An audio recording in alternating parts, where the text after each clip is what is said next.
My name is John Meyer. I'm known to many of you. I'm the Communications and Outreach Coordinator at Pendle Hill, and I am delighted to welcome you to our experiment this evening in, I guess you could say, broadcasting our friend John Calvi to a wide range of people from New Zealand and Australia and India and the United Kingdom and across the United States. It's a joy to welcome all of you, many of whom I count among my friends. I thank you for joining us in what is clearly an experiment. None of us here at Pendle Hill has ever done anything quite like this before. Certainly not to the extent where we are welcoming 500 people to a Zoom broadcast. We increased the number of people we could accommodate by exceeding our, by upping our limit with Zoom last Friday when it became apparent that there was an outpouring of desire to hear John Calvi speak. This is probably not a bad time to remind you that Pendle Hill is in rather doubtful and challenging times in terms of its own financial situation, given that we are trying to explore new forms of ministry to reach out to people and continue our ministry in ways that we haven't done before. While still having some of the expenses that go with maintaining a large 24-acre campus with many aging buildings. And so we thank all of those of you who have already contributed to Pendle Hill's financial situation through your registration for this event. And I would remind you that we welcome every gift. They all matter to us at this time. So thank you for contributing. And if you have not done so, please consider a gift. Now, perhaps we should start with some housekeeping details. Many of you are new or just becoming more familiar with Zoom. And if you should encounter any problems, technical problems, please use the chat feature that I described in the email to you all earlier today. For those of you for whom who are using either a desktop or a laptop, you'll find chat down near the center of the bottom of your screen. And if you put in your technical problem there, it's being monitored by our host, Francisco Burgos, our Director of Education, who has also just recently been named to become our Executive Director on September 1. And we are very, very thankful for his technical expertise, which I totally do not have. Now, in addition, you are all muted at this point and will remain muted throughout the course of the evening. With 500 participants, we had to figure a way for John to be able to respond to questions without having it sort of be a crazy free-for-all. And so if you have a question that arises during the course of John's talk, or that you already have on your heart, please use the chat feature on your computer or your iPhone or tablet. If you have a question, please post it there, and Francisco will forward these to me during the course of the evening. And then I will pose questions to John from among those that are sent to me at the end of his talk. The way the evening will proceed is I will introduce John, And then we will enter into a period of silent worship, out of which John will speak to us for about 45 minutes or a little bit longer. And at that point, we will follow that with the question and answer period based on the questions that you submit, as I have just described. It is my pleasure to introduce to you John Calvi. Most of you probably do not need an introduction to John, as you have undoubtedly encountered him at your yearly meeting or at Friends General Conference, where he has presented for many, many years, always to a full house. John has also been a very popular teacher here at Pendle Hill since 1990, sharing his healing experiences with tortured refugees, prison inmates, sexual assault survivors, and of course, those who have survived the AIDS epidemic. Beginning in 1982, John has been learning his spiritual gift to release physical and emotional pain following trauma. It seemed particularly appropriate to invite John to address us today, as he has been through many traumatic experiences, helping people to heal from those and how to avoid the burnout that comes from addressing and being involved in healing others' pain. I want to remind you that John has been working primarily by invitation and living mostly on gifts since 1982. He is a member of Putney Friends Meeting in Putney, Vermont, part of New England Yearly Meeting. You may visit his website at https://johncalvi.com/ and I think that Francisco is sharing that with you on chat. John is also the author of 2 books. His first, The Dance Between Hope and Fear, really gives a background of his learnings from his traumatic healing in the epidemic. And the second, more recent book, How Far Have You Traveled? Both of these books are available from the Pendle Hill bookstore, which, although physically closed, is still accepting and fulfilling online orders if you are interested. So at this point, I invite you to enter into a period of expectant waiting, out of which John will speak to us, and then we will go on to questions and answers. Thank you so very much for joining us this evening.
Thank you, friends.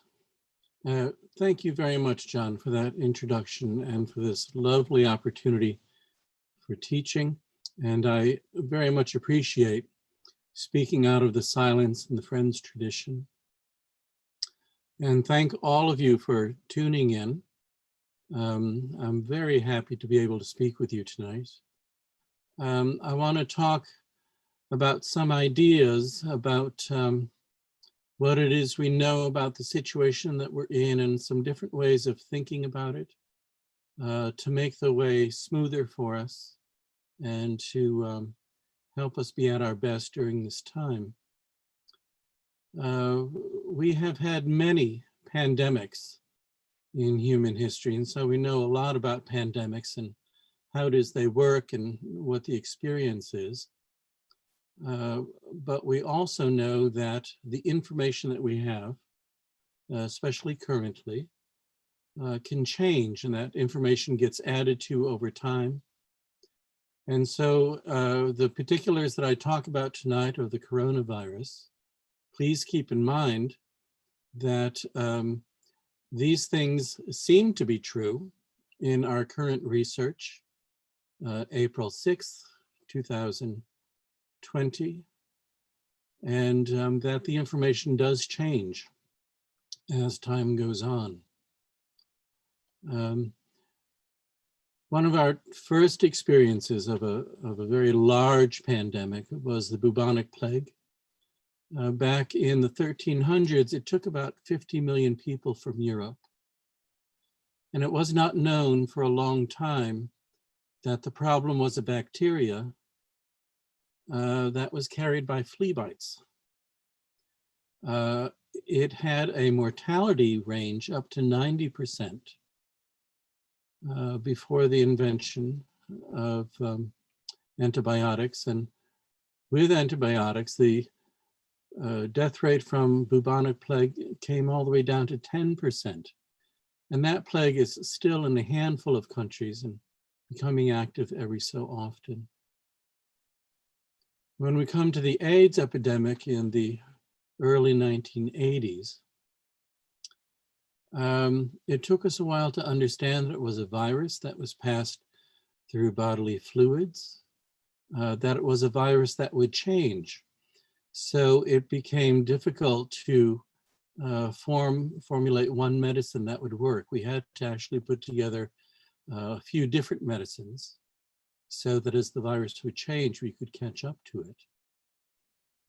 It took us a while to understand that it's actually a very weak virus, that it needs to be in a warm, wet situation, otherwise it doesn't survive. We didn't really have antiseptics to clean a surgery until 1870, and it really wasn't until 1928 that we had an injectable antibiotic. And that's when penicillin came in, and that really began to change things for us. So we really have come a long way in our understandings about pandemics and how it is they work. And this current pandemic with the coronavirus, the flood of information that has come as we understand this has been very fast. Not quite as fast, unfortunately, as the contagion. Keep in mind that it was only the end of December that China made a declaration that this new virus was growing very fast within its population.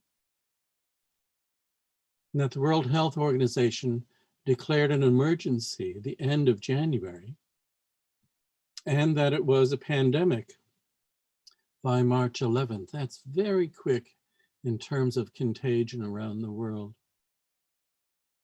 The latest figures today are 360,000 cases in the United States with 10,792 deaths. Around the world, 1.3 million cases with 74,500 deaths. That's an amazing amount of destruction in just 4 months. We have been learning that this virus is very easily spread by coughs and sneezes by an infected person, but also, and very scarily, by breathing, just by simple breathing. An infected person can breathe on you, and you can now have this virus. An infected person can sneeze or cough or exhale and have you walk through that space and you can have infection from it. So the contagion with this is very, very strong. Generally speaking, the time when a person is most contagious is when they have symptoms, although we know people can also be contagious before the symptoms show up. And generally, the progression of the illness is a fever, followed by a dry cough, followed by difficulty breathing.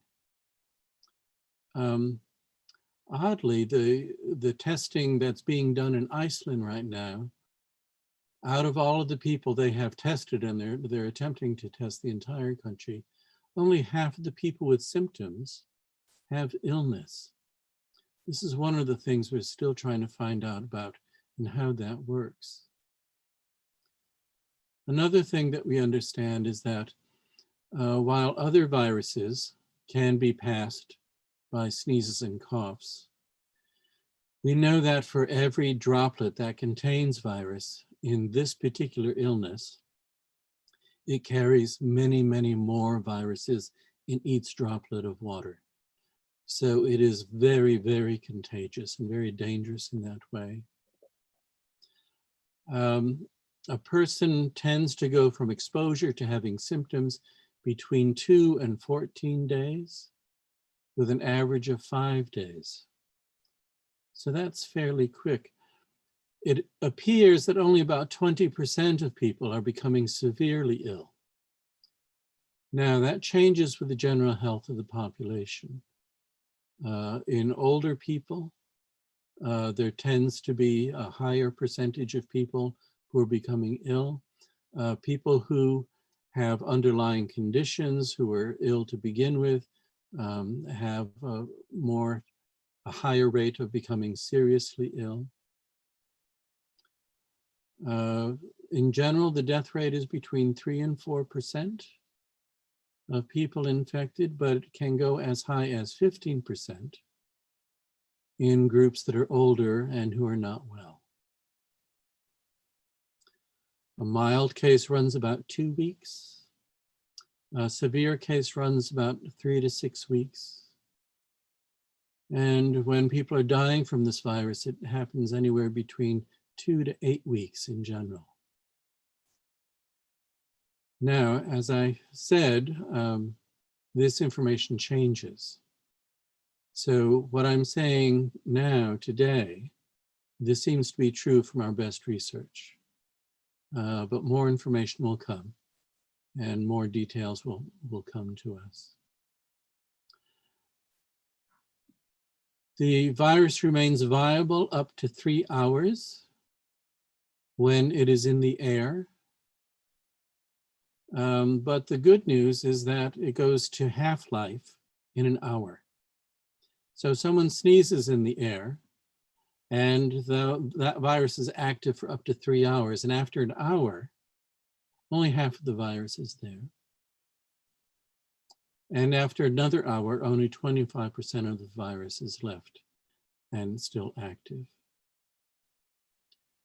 It will remain active on plastic or stainless steel for up to 3 days, with the half-life on steel becoming 5.5 hours. After 5.5 hours, half of that virus is no longer viable. And on plastic, it's only half viable after 7 hours. On cardboard, it's viable for up to 24 hours, depending on the porousness of that cardboard. And the half-life on cardboard is 3.5 hours. On copper, the virus is viable for 4 hours.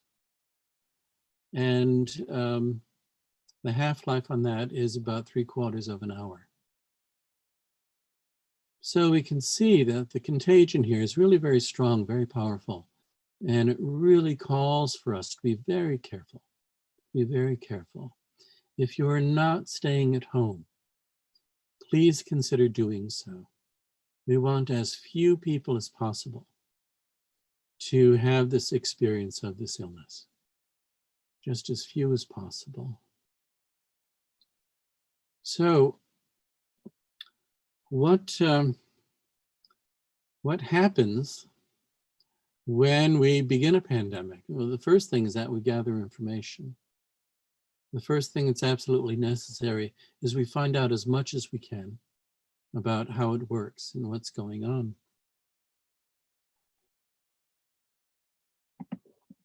So all these ideas that I have shared with you, all this research, is still going on in many places, and it's vitally important that we learn what we can. And then the result of that learning, of knowing all these things, essentially, like all trauma, is shock. Oh my God, can this really be true? Is this really our new reality? It seems so unreal. Is this really possible? It seems surreal. And this is the very common response to trauma. It's hard to believe at first. We're gathering the information. We're trying to understand what happened and what it looks like and what the details are. And it's just hard to take it all in. It's hard to accept it. It's hard to understand it. And we begin looking for meaning and what the practical outcomes are for us. And the first thing we understand is washing hands well and long, and that the soap and water is going to wash the virus off of our hands. It's not necessarily going to kill it, but it is going to wash it off from clinging to us. Washing hands using disinfectant on surfaces, very important. And social distancing. And now wearing a mask when we are in public.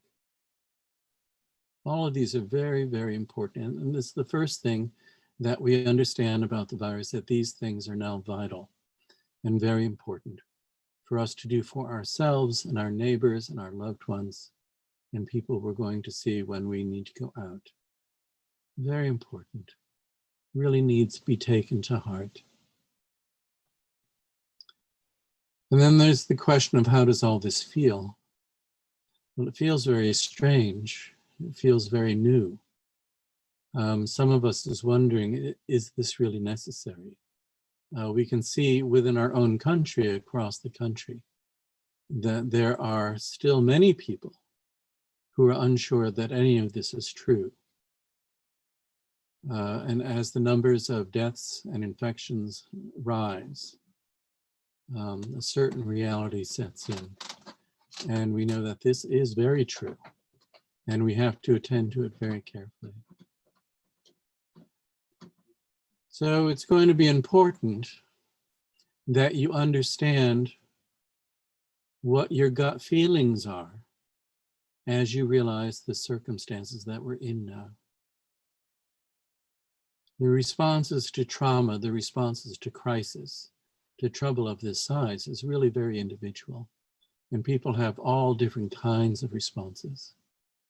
And you want to keep track of that within yourself so that you're attending to things in a way that is helpful to yourself and to those around you. So what's your gut response to this? You know, are you having a difficult time understanding the particulars to it? What is it in your history about illness and about death that informs your response to this kind of trouble? Do you have in your history grieving that you were doing for someone who has died? Is some of that grieving still going on? Is that part of your response to what's going on now?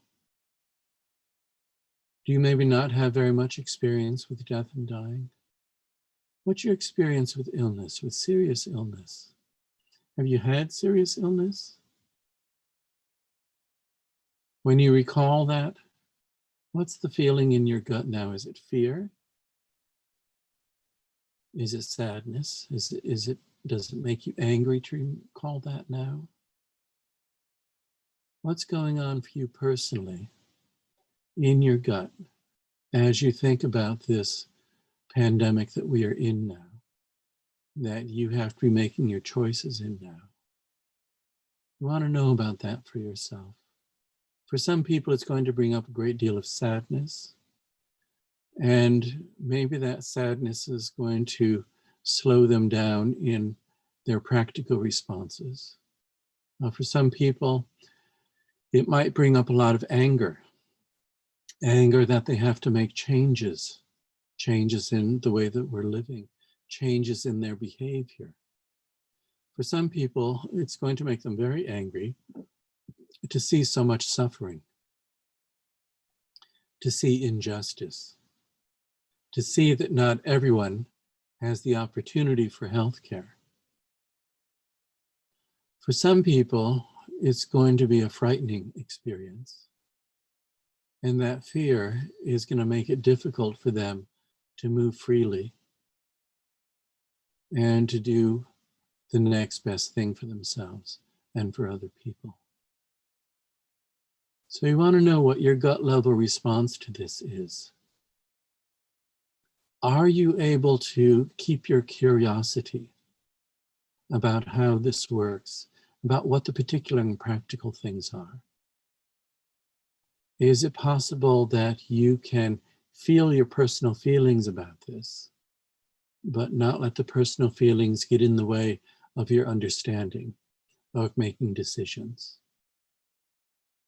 Can you improve your own response in a way so that you're making your own best choices? Being in touch with your feelings around this can be difficult because we're going to have more than one feeling about it.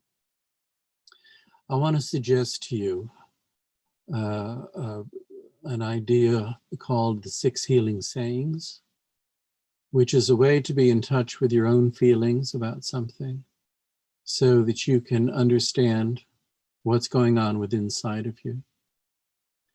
And this idea of the 6 healing sayings has been so popular in my teaching over the last 38 years that I put it in both of my books.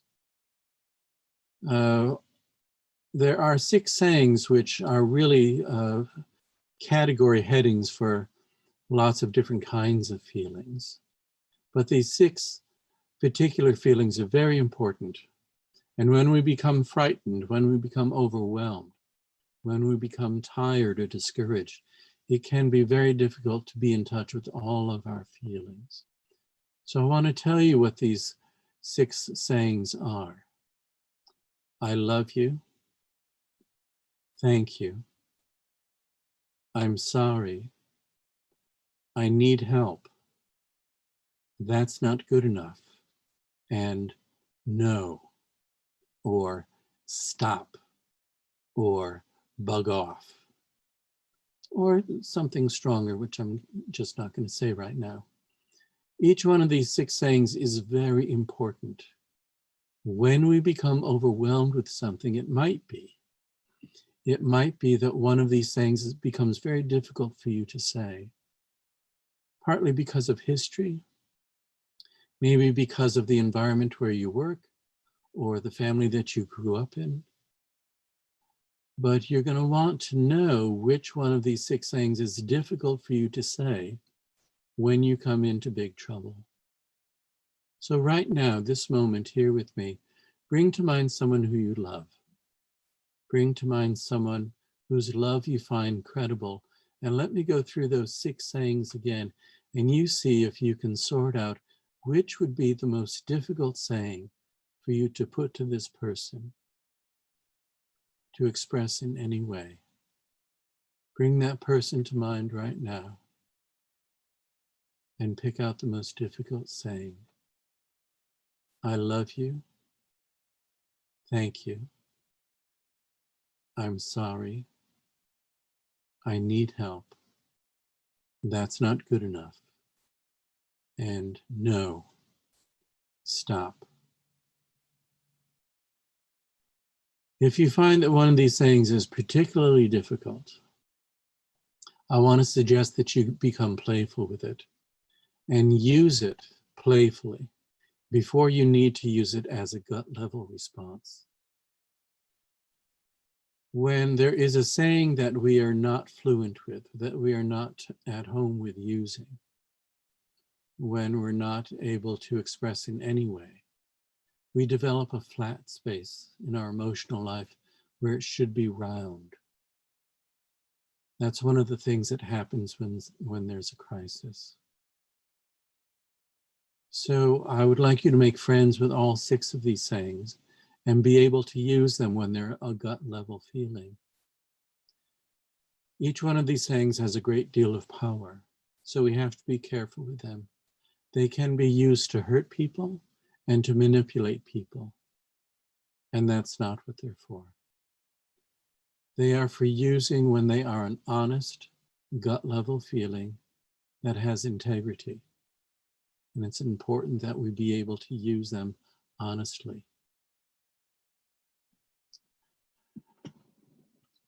One of the things that is very true in pandemics, in crisis, and in troubles of any size, really, is that it's going to bring out the best in people, and it's going to bring out the worst in people.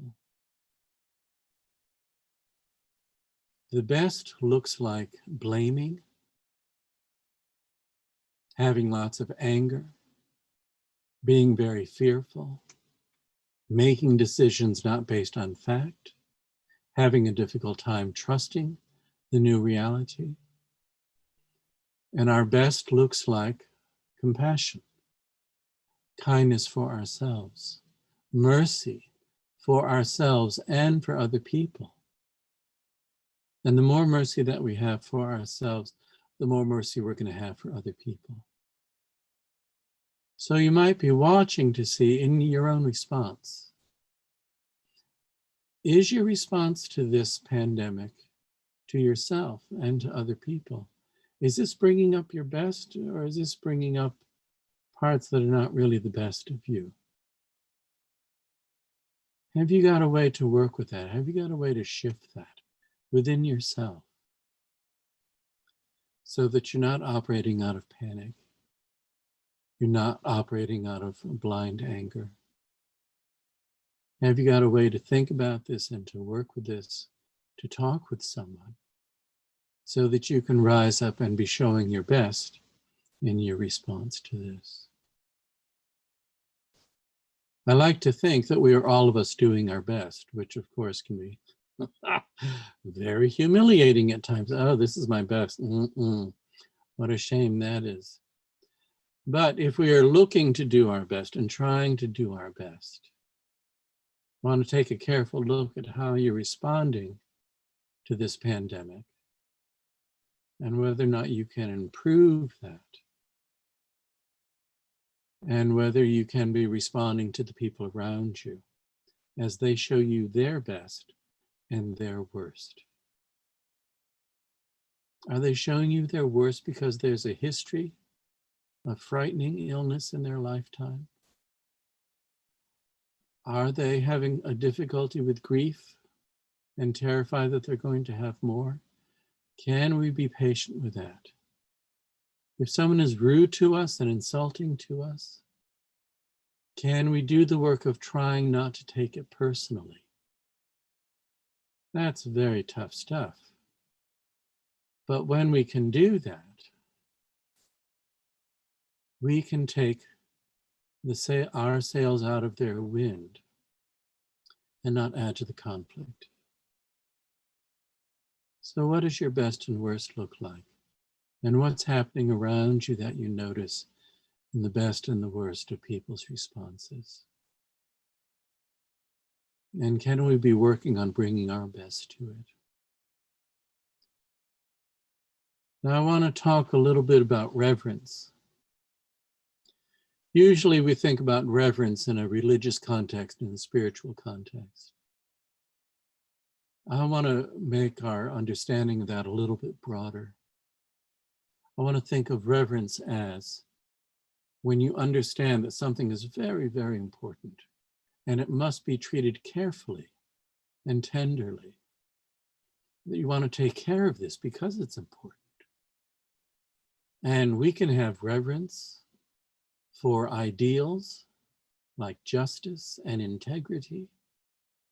And we can have reverence for a child, for our love for that child, our caretaking of that child. We can have reverence for many, many things. When the you-know-what hits the fan and trouble becomes very obvious, and maybe some pain sets in, and maybe some fear gets added to it, very often what can happen is a lot of confusion. Pain and confusion is what takes people away from being their best selves, from being their smartest selves. And what I want to suggest to you is that reverence, knowing what's important to you and keeping that in front of you, making yourself aware of that, is going to be an anchor so that you don't get lost in pain and confusion, so that you're not overtaken by fear. What do you have reverence about in your life? Is there a particular part of your day? Are there particular relationships? Is there a place that brings you particular peace and calm, and that you feel a reverence within yourself and within that place when you are there? Do you have a mindset where you can reach that reverent place when you stretch and hold that special feeling within yourself? Reverence is going to be a very important part of you being at your best. And as you get moved away and torn away by more difficult news, by pain, by grief, to bring ourselves back with the use of reverence becomes very important, becomes an anchor. It's very individual. I trust that your understanding of that is very individual, and you're going to use it the best way that you know how. But let's keep it in mind. Let's stay aware of it. And let's put it to good use. It's a very powerful tool to be aware of, to keep track of.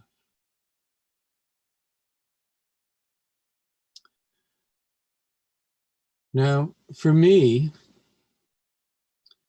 once I have gathered the information that I can about a pandemic and what it means, and I'm sorting through what it's going to mean in my life and the life of people I know, and what's going on around me.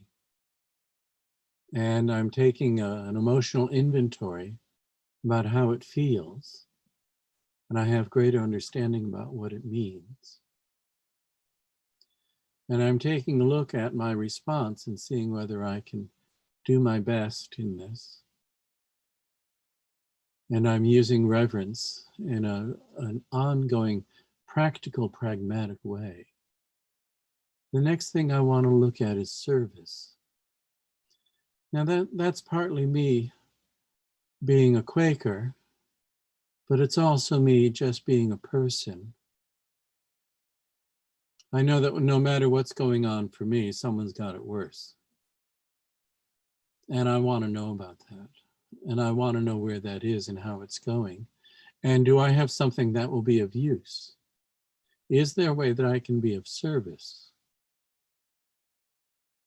Is there a way that I can understand that this is an opportunity for me to be of use? And you can frame that in a religious way and say that all of this is holy work. Or you can frame this in the humanist tradition and the perspective of people being good people,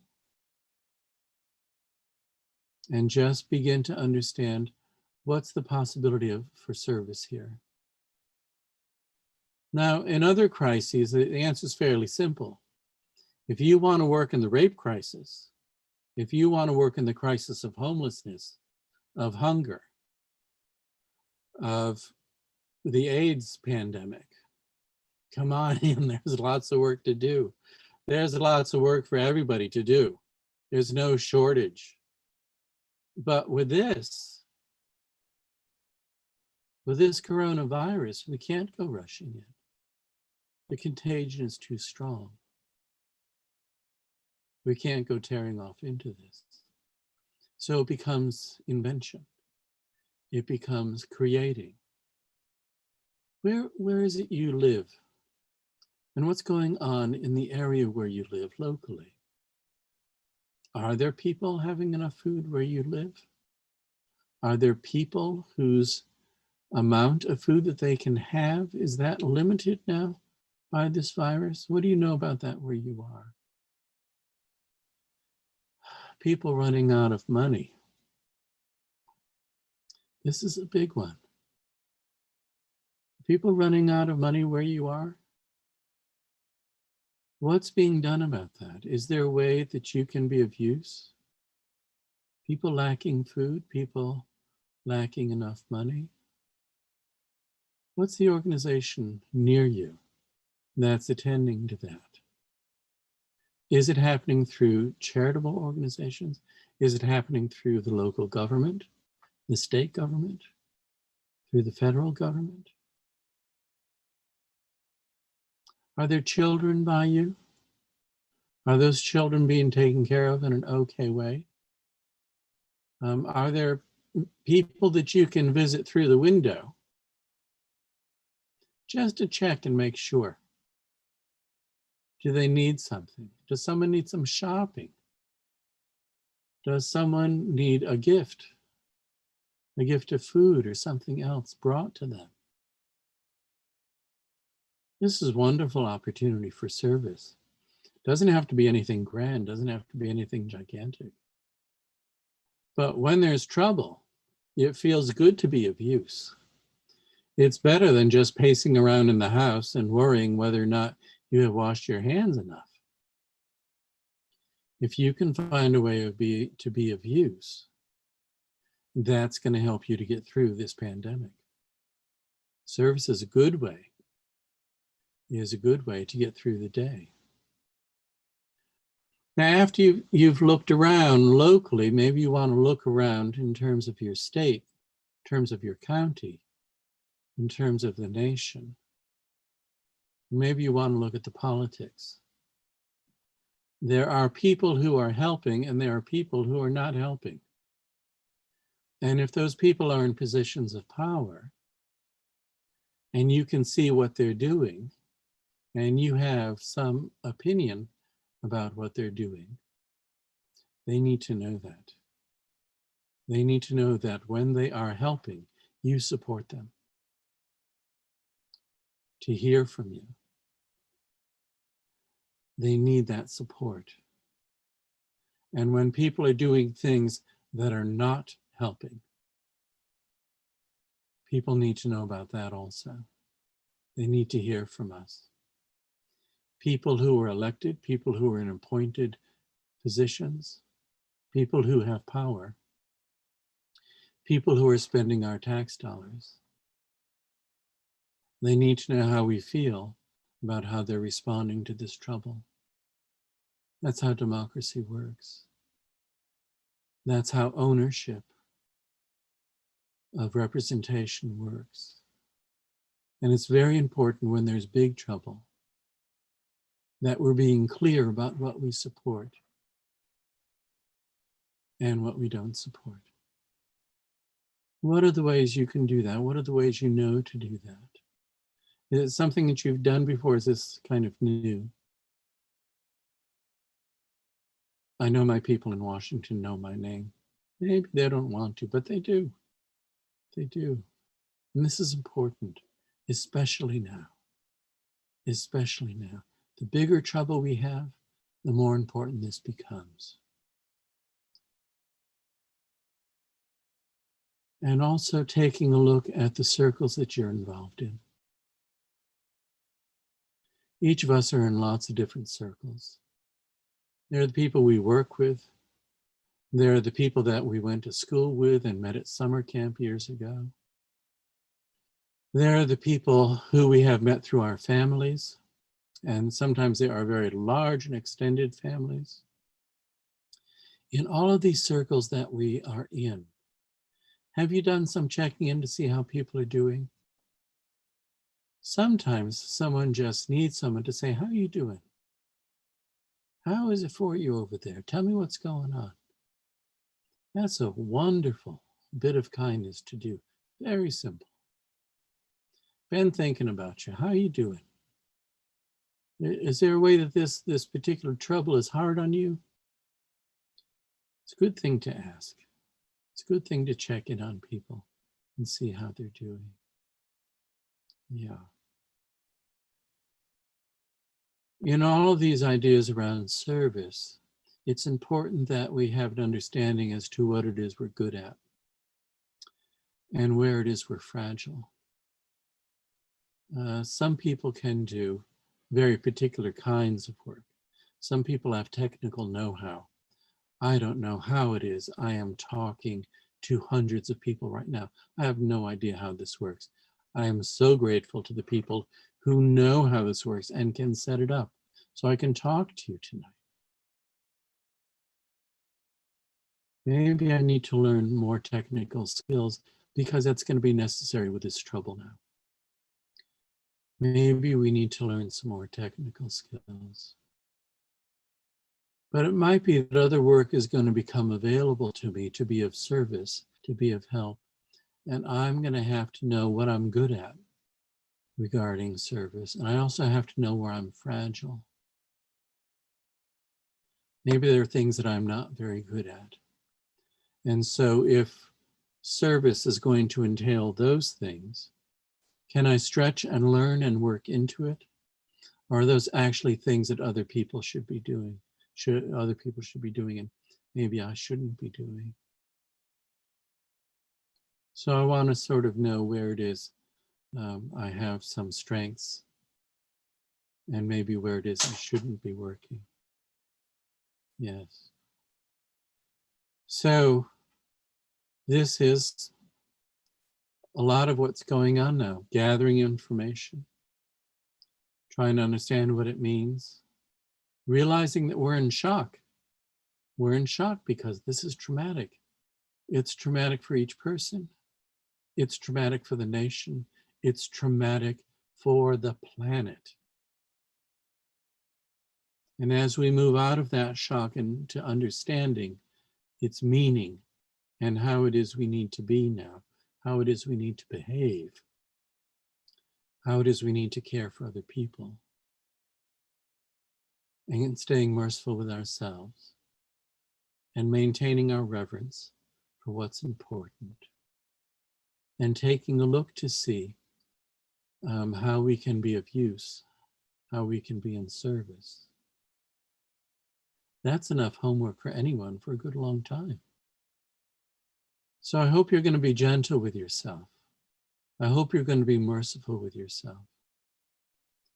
If you're around the house and you're saying, oh, I'm eating too much.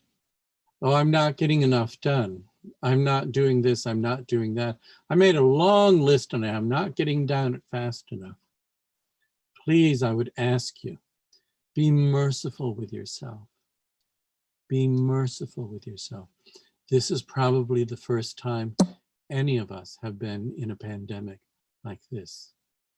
It is beyond our comprehension, and we're slowly going to come to understand what it means. Now, I think it's probably be a good time to go to some Q&A, and I'm wondering, John Meyer, can you come in? And we can do some Q&A together with these wonderful people Sure. who I can't see. Thank you, John. I so appreciate hearing what you've had to say. We've had a few questions that have come in, and let me remind those of you who may now have a question that you're ready to pose to John to do so by typing it into the chat and hitting the enter button, which will send it to Francisco and to me. Thank you. You're talking about being merciful with ourselves leads into a question that was raised by Sharon Jordan. Where does forgiveness fit into healing? And she said, I forgive you, please forgive me. And there's a certain element of self-forgiveness in being merciful. I'm wondering if you might address that element as you see it fitting into healing from what is clearly a shocking and traumatic experience for us all and for our neighbors? Well, that's a lovely question. And of course, the idea and the concept of forgiveness is very large and understood in many, many ways. I would say that the idea of being merciful with yourself, which is going to include forgiveness, is that we have some acceptance and understanding of how it is we have screwed up, and that there are times that we have not been at our best, and there are some times we have really been seriously, professionally, personally, really at our worst. And this is true for everyone.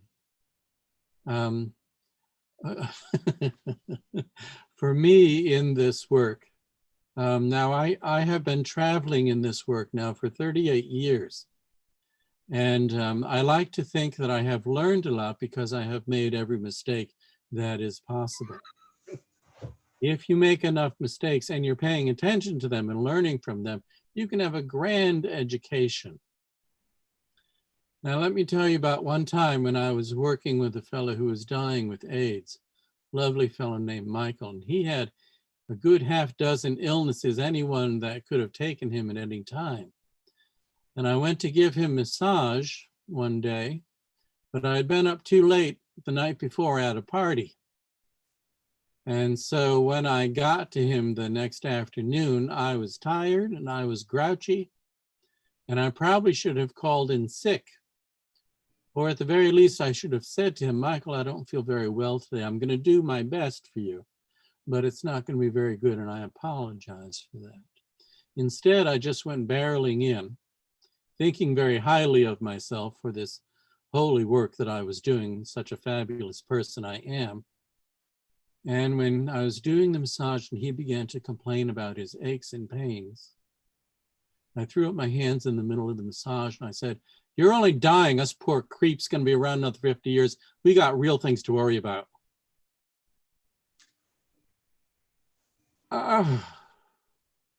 We were both so shocked at what I had said that we both made that face of Harpo Marx, you know, when he's not saying anything, and he just says, it was a horrible, horrible moment. He was able to forgive me. I was able to forgive myself because I realized I hadn't kept my disciplines. If I'm going to go do the hard work of hospice massage, I have to be well rested. I have to be well rested every time I go to work. Once I learn that discipline and I maintain that discipline, I can be merciful with myself. I know that I've learned, and I don't screw up in that way again. So let's be forgiving of ourselves as we are learning from our mistakes. Let's be merciful with ourselves and each other to the extent that we can do it genuinely and authentically. And maybe it's an ongoing process, a vigil actually that's never out of light. Another question, John? Yes. I think this ties in to a couple of questions that were raised.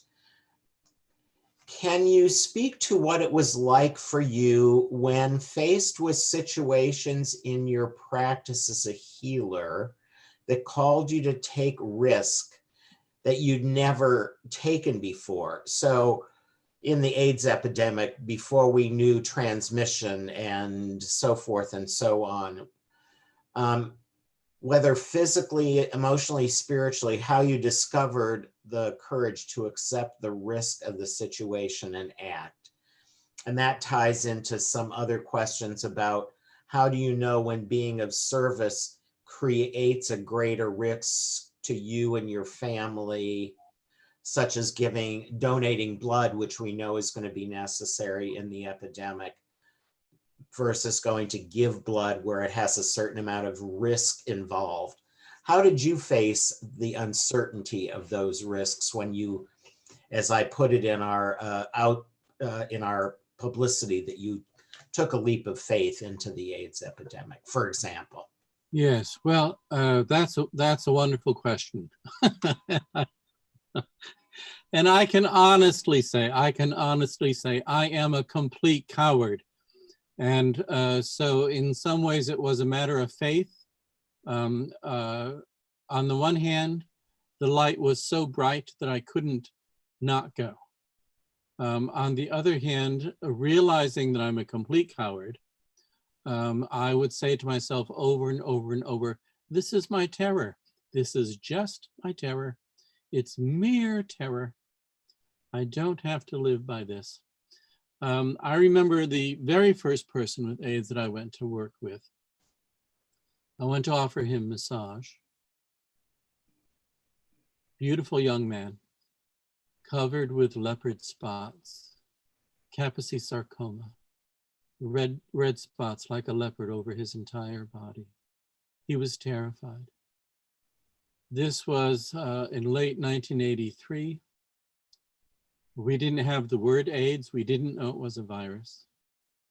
I asked the health department about this, and he said, well, all I can tell you is that we think it's probably a virus.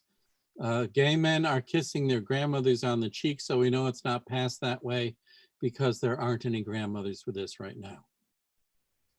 So that's all the information that I had. And when I went to offer this massage, I gave a terrible massage because I was terrified. I was all sunken in my chest. I was afraid to touch him, and he could feel my fear. I could feel his fear. And I really was not much use at all. But it was a beginning point of learning for me. And I have to say, when I began teaching in prisons, that I had a very similar circumstance. I grew up in a very violent family.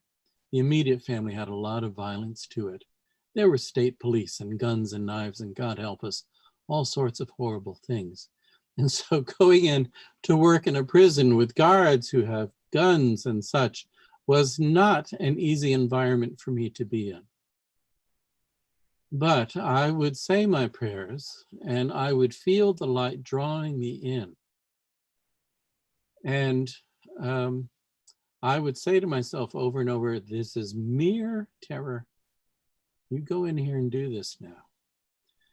Now, the proof in the pudding was that I was able to learn and grow and function within those circumstances. Now, I still can't do my best work in a prison. It's just scary for me. Too much early stuff going on there. But I can go in and do a good job for a day. I couldn't do a good job day after day, but I can work myself up to doing a very good job. And if you can be working with your fear in a way so that you become pragmatic and you know how to do something within a scary situation, that's good. Now, if I couldn't do good work because of my fear, then I probably shouldn't be there. And it's okay to say no to work. It's fine to say no to work. All of us have work we shouldn't be doing. That's fine. And knowing which work you shouldn't be doing, that saves everybody a lot of trouble. Because the last thing we need is someone who's going to go in and do something really beautiful for 5 minutes. That is not what the world needs. The world needs each person to decide what their best looks like, what it is they have to offer, and to offer it over the long term. Even a small thing, even the person who sets up the chairs, that person who does that in a regular way, cheerfully welcoming people, that's the best gig ever. Yes. So let's be very patient and merciful with that and be choosing work that we should be doing. Yes? Thank you, John. This is another question that's been touched on in a variety of ways by several participants. One of the things about this pandemic is that we know so little. You gave us a kind of a set of what we do know, but the future seems to be so uncertain, and that many people are just facing a very many people, all of us are facing a very uncertain future where we don't know when this might ease or be for us to be safe out in the world. That uncertainty itself is creating a lot of anxiety. Do you have some words of wisdom on that? Yes, well, this is a very difficult piece. If we were to put this on a small scale and say there were only 100 people and that we were going to test all 100 people and put us all in a small bit of isolation to see who was contaminated and who was not, and whether or not the infection grew to illness or not, that would be very simple. But we're actually in a circumstance which is much more like a very long parade.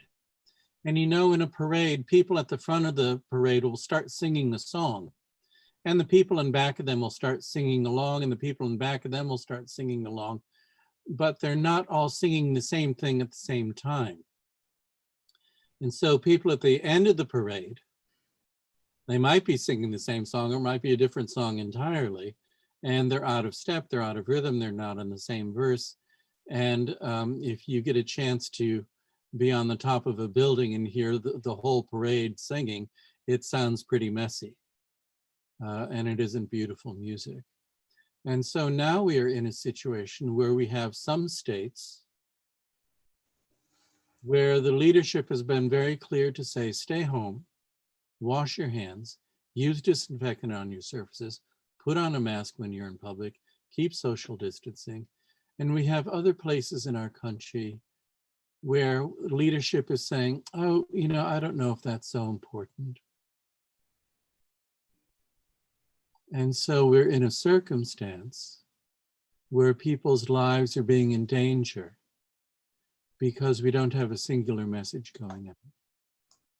And it makes a difference for our future, because the longer we are not acting in a uniform, safe way to help ourselves and other people, the longer we're going to have to suspect that there's more contamination possible somewhere. Also, this pandemic is young enough that we don't actually understand the trajectory in a clear way. Is this going to die out?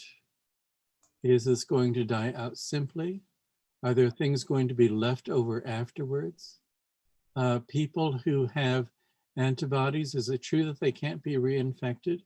Is it true that there isn't relapse? Is there a condition under which someone could have a relapse for some reason that we don't know about?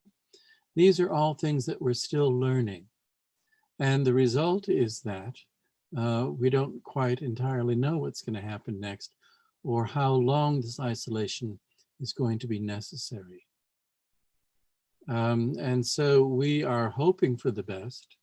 We are acting in the safest ways we understand to know how to do that, and we don't actually know what's coming.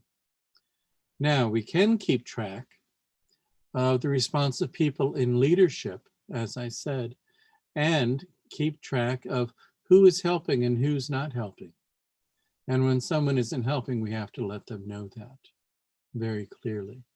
Because when there is confusion, there is more opportunity for pirates to steal things and for leadership to claim more power.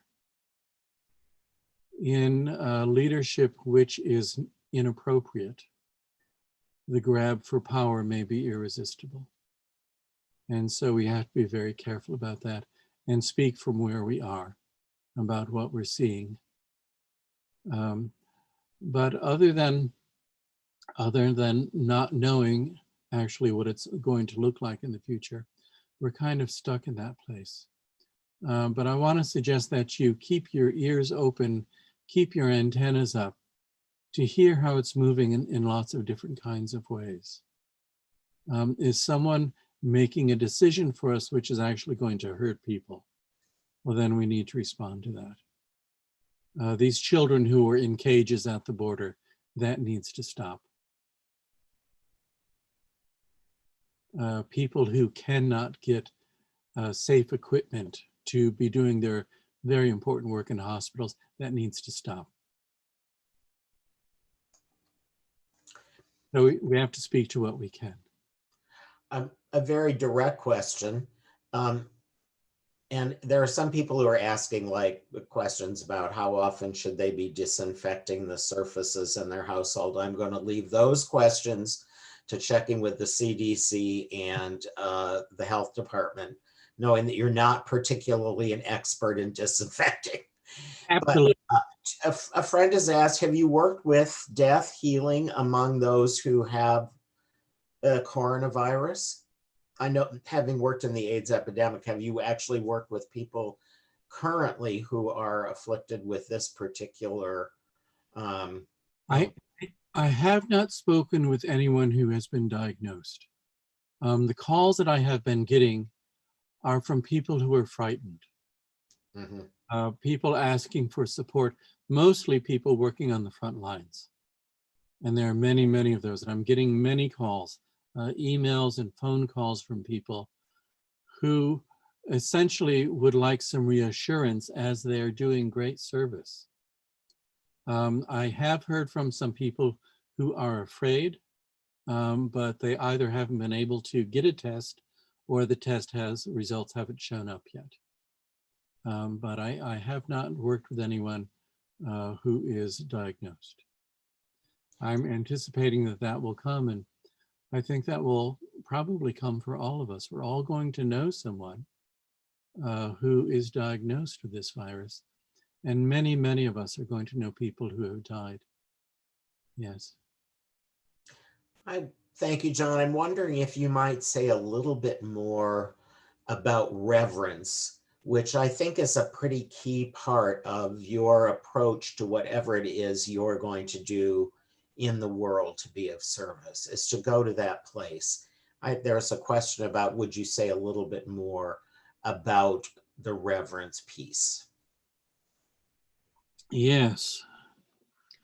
Do you know, there are times when I have an invitation to do some work with refugees who have been tortured. And it might be that we are meeting, but we do not share a common language and we do not have a translator available to us. And I have found that if I can demonstrate touch in a way which is reverence, which has reverence, if I can approach them in a way that is reverence, that people from all cultures recognize that. Reverence is an understood quality. When you are moving gracefully, when you are moving in a way which is slow enough that someone can witness you being graceful and respectful, and not moving in any way which could be interpreted as a work of power or as a work of disrespectful authority, a person is going to understand that. And then there's going to be a connection made. Reverence has largely to do with the feeling within our own interiors. And then it goes on from there to relationship and connection to other people and connection to other things. With the research that has come out that trees are communicating with one another through the fungal systems within their roots, and that trees are taking care of one another and communicating with one another.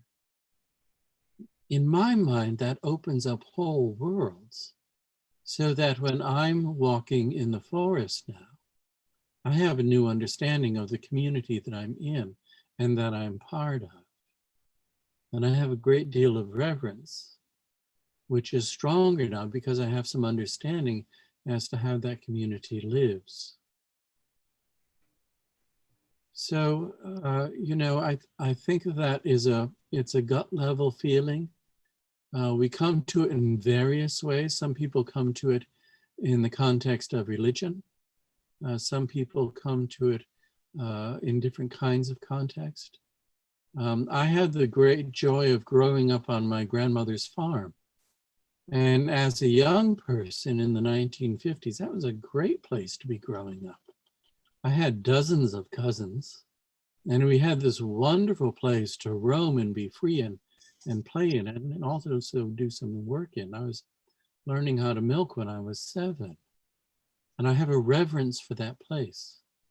That place to me holds something very special for me in my entire life. So I think cultivating that feeling, knowing it, feeling it, and knowing that it is there for you to use so that you come back to your own center. You come back to your own deep stillness and quiet within yourself, and the noise of the world can be made to fall away as you exercise that muscle and allow yourself to feel that reverence deeply. I think that's very important. Speaking somewhat to the noise of the world, a question has come in. How is it we do not forget all the other critical issues that we care about when we are feeling overwhelmed about the pandemic? We've all noticed that there is now no news but the news of coronavirus, and yet there are pressing issues of war and peace and climate crisis and so forth that are going on at the very same time that we are seem to be fed a steady diet of COVID-19 and its effects. Yes, well, this is certainly very true. You know, when I became the convener of the Quaker Initiative to End Torture, back in 2005, I would tuck my husband Marshall into bed about 9 o'clock. I'd read him a little bit from the restaurant review in the New Yorker magazine, and he'd go to sleep in about the first or second sentence. And then I would come back to the computer and I would be doing searching for stories about American torture. And I have about 30 different news websites on my computer. And so I was reading not only the popular American news sites, but news sites from around the world. And this is really a very good way to have numerous perspectives and to have more information than just the American mainstream. And I think this is also very true with social justice issues in the context of the pandemic, because news sites are going to have lots of news from lots of different places. And there is an aspect of America which is about empire and which is about pirates operating within that empire to go and steal things from other countries. We would not have gone to war in Iraq if Iraq did not have oil. And the first thing that we did when we got there was to tap into those oil wells. We would not have had as large an invasion into Afghanistan if they did not have natural resources we wanted. And the very first thing we did when we invaded that country was to set up a natural gas pipeline for export. These are all things that are very important for Americans to keep track of. We are in a situation of corporate domination. And as we are dominated by corporations, very much our policies and our laws will favor corporations over the lives of people, over the lives of Americans. This is something which has been struggled against for many, many years. And you can see it within our campaigns. It's probably most evident there. The idea of health care for all. How strange that people are thinking that this is a radical idea when most other nations are doing this. Why is it presented as a radical idea? Well, because some millionaires and some billionaires are going to be cut off the gravy train if that happens. So there are many social justice issues that we have to maintain our understanding of and watch the movements that are going on. And there are many organizations within our country that are going to give you the new information about what's happening.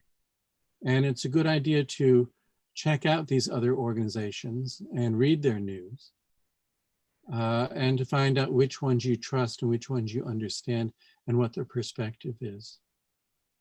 And the fight for this information has become so strong that there are entire organizations now whose sole job is to confuse you and to give you false information and to make you think that knowing the real information is actually too difficult to accomplish. And so you shouldn't bother. You shouldn't bother to find out what's going on, that the United States is at war in 7 different countries. Do most Americans know that we're at war in 7 different countries? Why is that? How's that been accomplished? The international press, the social justice organizations within the United States, all of them are providing information that's very important for us to have. And it can even be a relief from the news about the virus. Yeah, let's go and look and see what's going on in some other circumstance. It's good to think about something else for change. And let the government know that we are paying attention. For true. As we keep talking about social distance, I think that that is another element in the bag of tricks to say, you're isolated, stay separate, other people are a threat. And while that may be true from a physical standpoint, we need to be even closer together and more attentive. Perhaps the staying at home will give us some more opportunity to pay attention to the other things going on. I'd like to ask you a question that, now which one was I gonna chew? There are 2 questions that are kind of disparate. I'm trying to weave them into a better sense of. This question I would like you to address, and I think I'll ask it now. Do you see or anticipate any positive things coming out of this pandemic and or the way it's being approached? And if so, might you prognosticate about those? Prognosticate, what a fabulous word. I do so love it, John, when you use those big words that I never really use or maybe don't even understand entirely.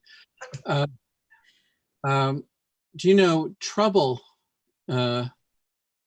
is sort of a wound and a blessing at the same time. All trouble is that way, depending on how you're going to use it, how you're going to respond to it. It may very well be that there are some people who are going to experience this pandemic in a way which is hurtful and in a way from which they will never recover. If I were to lose my family in this pandemic, there would be parts of me that would never recover from that. If I were to become impoverished for the rest of my life, I am 67 3/4. If I were to become poor for the rest of my life because of this pandemic, it would leave a mark on me that I may not be able to recover from. Now, it's also true that now that I don't have as much AIDS work as I used to have, when I get these phone calls from younger people saying, how do I do this? And I know some answers to that question because of the work I've done in the last 4 decades. That feels good. I like knowing these things. I like being able to help people. I like being of use. I do not like washing my hands all the time, but I like knowing that it's helpful. I like knowing that it's useful. When I go to the grocery store, when I go to the post office, and I say thank you to these people for doing this work that I need them to do, that feels good to say thank you. So there are things to be grateful with. There are ways that community is pulled together during this time, and all that feels wonderful. And there are some horrible parts. And those horrible parts, they might stay horrible for a long time. We may not be able to remove that from our experience. We can hold them gently. We can have mercy around it. We can ask for help. We can receive help and allow that help to come in. But big trouble is always going to be that way. When you figure out how to move within that big trouble, so you don't have as much pain and so much confusion, and you grow some new muscles and some new awareness, that feels good because you'll be ready for the next time. And chances are there's going to be a next time. Life is beautiful, but it hurts. It just hurts to be here. Yeah. And it's beautiful. Yeah. A comment came in, and I think those of us at Pendle Hill have already adopted this practice of not repeating and buying into the common phraseology of social distancing, but actually refer to it as physical distancing for a reason. So friends are being encouraged to think and substitute that language so that our social connections remain strong and we are just maintaining a physical distance from each other in order to protect each other. Yes, words are very important. Words are very important. I'm very much aware that I am speaking largely to my spiritual community, to Quakers, but I'm also very much aware that I'm speaking to a great many people who are not Quakers, to a great many people who are not religious and not spiritual in ways that we traditionally understand those things. And I'm very much aware that I don't use the word prayer or God very much because I have worked among many, many people who have been deeply wounded by traditional religion, by traditional churches. And sometimes people wonder about that. But I have to tell you that the tendency within some churches to be mongering guilt and tell people that their original state is sinful has been very hurtful to many, many people. People who are particularly having deep troubles, especially of addiction, especially of racism. And I'm being told by traditional religion that they are not worthy. And so I find myself teaching in much broader terms, that I'm not using the word God very much because there are times, and it has been used in a very hurtful way to people. And some people, when they hear me say that, they begin to turn off. So I tend to speak in much broader terms because words are very important. And sometimes when I go by a very conservative church, I'll find myself saying a prayer saying, I hope you are not hurting anyone today. I hope you are actually attending to the words that are compassionate, that are truly caring. Yes, words are very important. And the popular phrases as we come into emergencies can maybe not be very careful. Yes, yes.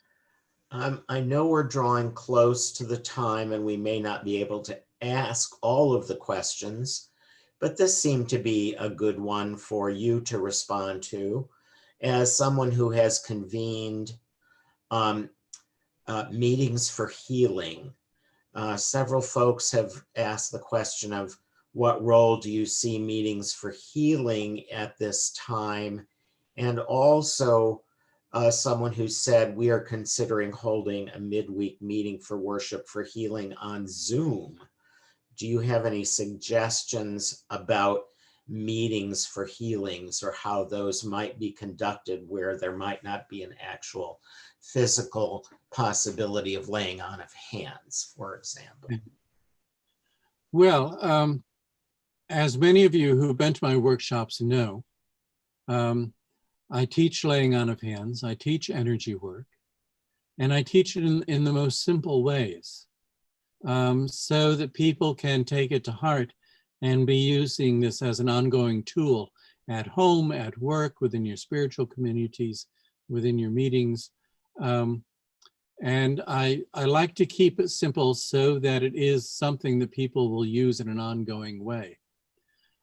One of the exercises that I do is that between two people, you have one person stand in back of the other one, and that person puts their hands on that person's back.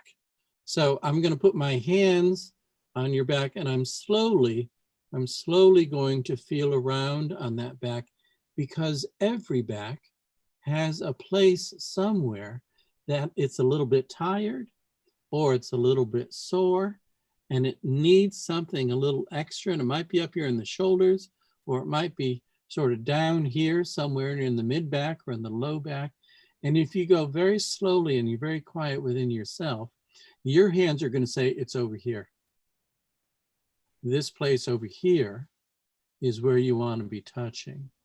This place is a little bit sore. It's a little bit tired. There was some hurt here. Maybe they got poked here, or maybe there's some emotion that's stuck right in this place over here. And you want to just stay there. You don't have to massage it. You just stay there and take a deep breath, and you feel your own calm and your own peace, and you share your peace and calm with that person.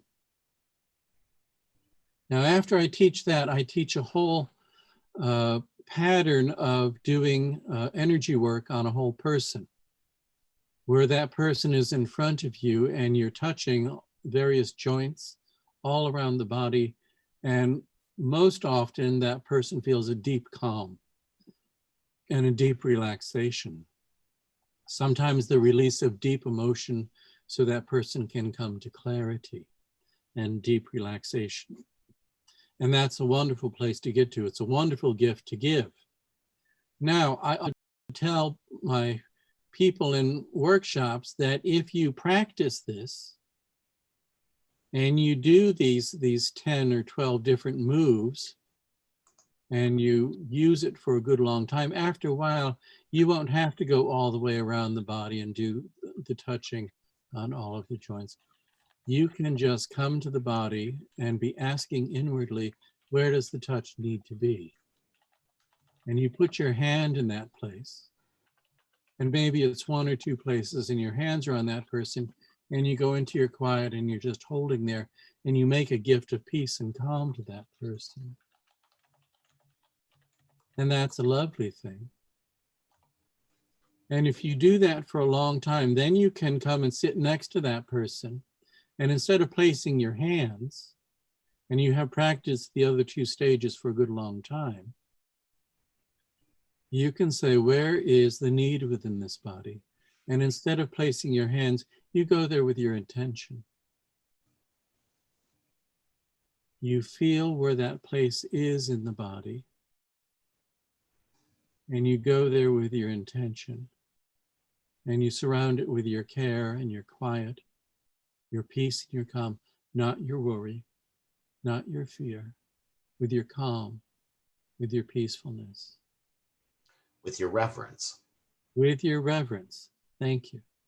And if you do that for a good long time and practice that, and you can practice with someone at home or with a friend, whatever, and you practice that for a good long time, then we can work over the phone and around the world. Because we are working with compassion, we don't have to be worried about time and space. What we have to be paying attention to is our capacity to concentrate and to focus and not be interrupted. And that's a part of reverence. That's an aspect of prayer. That's an aspect of feeling our care for someone without being distracted. So when it comes to doing a meeting for healing, it might be that a group of people come together and they're going to focus on an individual or a person, and they don't have to worry about being physically present. It might be that there's going to be communication that says, so-and-so has this going on, and we are now going to care for it, place, or any one particular person.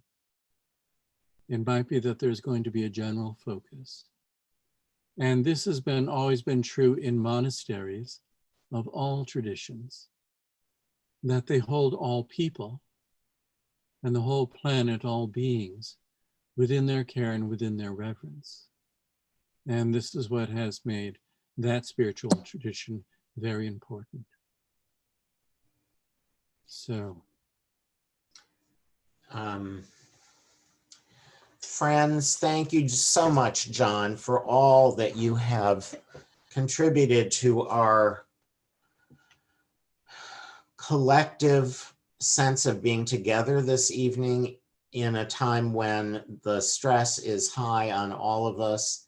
We were not able to get to all of the questions. I am wondering first if you would be willing to share your email via chat for those people who have not had an opportunity to ask their question, or that I didn't ask their question. That kind of puts you on the spot, doesn't it, in an awkward way? Why don't you just tell me later? What, excuse me? Why don't you send me an email regarding that, and I can send it to the people who didn't get to ask their questions, if that's the case.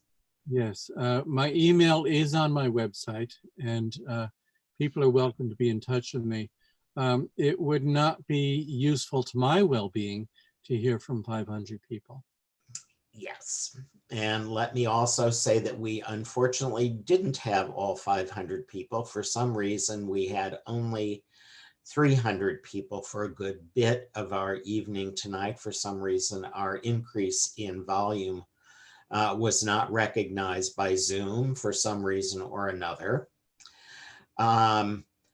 John, but we also did have additional people watching on YouTube, yes? That is correct. And Francisco has just asked me if I would invite you to comment on YouTube, so we will know who was visiting us on YouTube this evening. So if you were watching us on YouTube, could you please let us know that you were there? That would be very helpful to us. How would people let you know? They can just comment right under while on YouTube. It's right underneath the video that's still ongoing. They can just comment, hit the comment button and post it. And I'd like to thank John in particular for being with us and devoting his time to our benefit. Thank you so much, John Calvi. And thank you all for joining us this evening.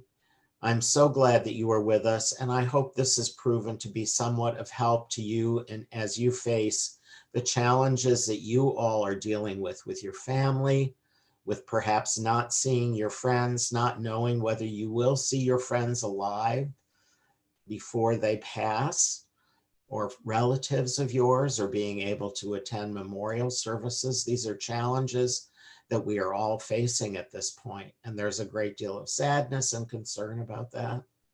How do Yes. we talk to our children was another question that was raised. And I know John, not having children of his own, but having children who listen to him a lot, might have been able to comment on that. But we have really run out of time, and our attention on this kind of social media is taxed at just about this point. So I wish you all a very good evening and God's blessing. And thank you so much for joining us. We look forward to doing this again. We are possibly our scheduled speaker for the month of March is Shane Claybourne, who many of you may know as an amazing Christian, one of the founders of The Simple Way and an author of books such as Jesus for President and The Irresistible Revolution. And he's currently working on beating our guns into plowshares. He has not yet responded to our invitation to consider the possibility of doing this via live stream, but he is scheduled to speak as our speaker on May the 4th. So stay tuned. I'll be letting all of you know what is coming in that regard. And for now, thank you so very much for being with us. And I think we can close the meeting with reverence and gratitude. Thank you, John. Thank you. Namaste, friends.